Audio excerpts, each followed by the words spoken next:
అల్లు అర్జున్ పుష్ప 2 విడుదల మరియు దాని విషాద మలుపు. అల్లు అర్జున్ యొక్క పుష్ప 2 డిసెంబర్ 5న విడుదలైన ఈ సంవత్సరం మోస్ట్ ఎవైటెడ్ సినిమాలలో ఒకటి. ఈ ఉత్సాహాన్ని మరింత పెంచేందుకు డిసెంబర్ 4న ఒకరోజు ముందు ఆంధ్రప్రదేశ్ మరియు తెలంగాణలో ప్రత్యేక ప్రీమియం షోలకు అనుమతిని ఇచ్చారు. ఆ రాత్రి హైదరాబాద్లోని సంధ్య థియేటర్లో జరిగిన ప్రత్యేక ప్రదర్శనకు అల్లు అర్జున్ స్వయంగా హాజరైనప్పుడు అభిమానులు థ్రిల్ అయ్యారు మరియు ఎనర్జీ పీక్స్లో ఉంది. అయితే సంతోషకరమైన సంఘటనగా ప్రారంభమైన సంఘటన విషాద సంఘటనగా మారింది.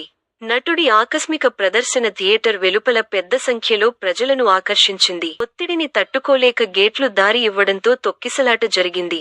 విషాదకరంగా 39 ఏళ్ల మహిళ ప్రాణాలు కోల్పోగా ఒక చిన్నారి గాయపడింది. ప్రాణాలతో బయటపడిన వారిలో భాస్కర్ తన బాధాకరమైన అనుభవాన్ని పంచుకున్నారు.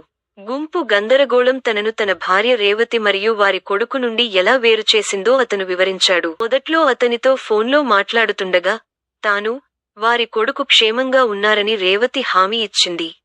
అయితే కొద్దిసేపటికే ఆమె ఫోన్ సైలెంట్ అయిపోయింది. భాస్కర్ ప్రతిచోటా వెతికి చివరికి వారిని దుర్గాబాయి దేశ్ముఖ్ ఆసుపత్రికి తరలించినట్లు కనుగొన్నాడు. అతని షాక్కి మధ్యాహ్నం 2 గంటలకు తన భార్య మృతదేహాన్ని గాంధీ ఆసుపత్రికి తరలించినట్లు తెలుసుకున్నాడు. ఆమె కన్నుమూసింది. విషాదం చట్టపరమైన చర్యలకు దారితీసింది. సరైన క్రౌడ్ కంట్రోల్ చర్యలు తీసుకోకపోవడంతో సంధ్య థియేటర్ యాజమాన్యం, అల్లు అర్జున్ మరియు అతని సెక్యూరిటీ టీంపై కేసు నమోదు చేయబడింది. ఈ ఘటనపై అల్లు అర్జున్ తీవ్ర ఆవేదన వ్యక్తం చేశారు. ఆయన తన ప్రకటనలో ఇలా అన్నారు: సంధ్య థియేటర్లో జరిగిన సంఘటనకు నేను చాలా బాధపడ్డాను. దుఃఖంలో ఉన్న కుటుంబానికి నా ప్రగాఢ సానుభూతి తెలియజేస్తున్నాను. తన నిబద్ధతను చూపించడానికి అల్లు అర్జున్ మృతుడి కుటుంబానికి 25 లక్షల రూపాయలు ఆర్థిక సహాయం ప్రకటించాడు మరియు గాయపడిన పిల్లల అన్ని వైద్య ఖర్చులను భరిస్తానని ప్రతిజ్ఞ చేశాడు. అతని సంజ్ఞ ఉన్నప్పటికీ చట్టపరమైన చర్యలు ముందుకు సాగాయి. డిసెంబర్ 13న చిక్కడపల్లి పోలీసులు అల్లు అర్జున్ని అరెస్ట్ చేశారు. తెలంగాణ హైకోర్టు ఆయనకు 14 రోజుల జ్యుడిషియల్ కస్టడీ విధించింది.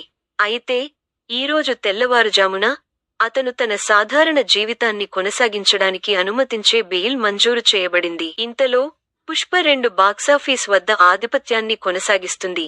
రికార్డులను బద్దలు కొట్టడం మరియు అల్లు అర్జున్ భారతీయ సినిమాలోని అగ్రతారలలో ఒకరిగా ఉన్న స్థానాన్ని మరింత పటిష్టం చేసింది. కానీ ఈ సంఘటన పబ్లిక్ ఈవెంట్లు, ముఖ్యంగా సెలబ్రిటీలు పాల్గొనడం, భద్రతను నిర్ధారించడానికి జాగ్రత్తగా ప్రణాళిక మరియు నిర్వహణ ఎలా అవసరమో గుర్తుచేస్తుంది. పుష్ప 2 సినిమా విజయంగా మిగిలిపోయినప్పటికీ ఈ విషాదం పరిశ్రమకు మరియు అభిమానులకు ఎల్లప్పుడూ ఒక స్పష్టమైన పాఠంగా ఉపయోగపడుతుంది. అది ఈ రోజు కోసం మరియు నా ఛానల్ని సబ్స్క్రైబ్ చేయడం మర్చిపోవద్దు మరియు దీనిపై మీ అభిప్రాయాన్ని వ్యాఖ్యానించండి.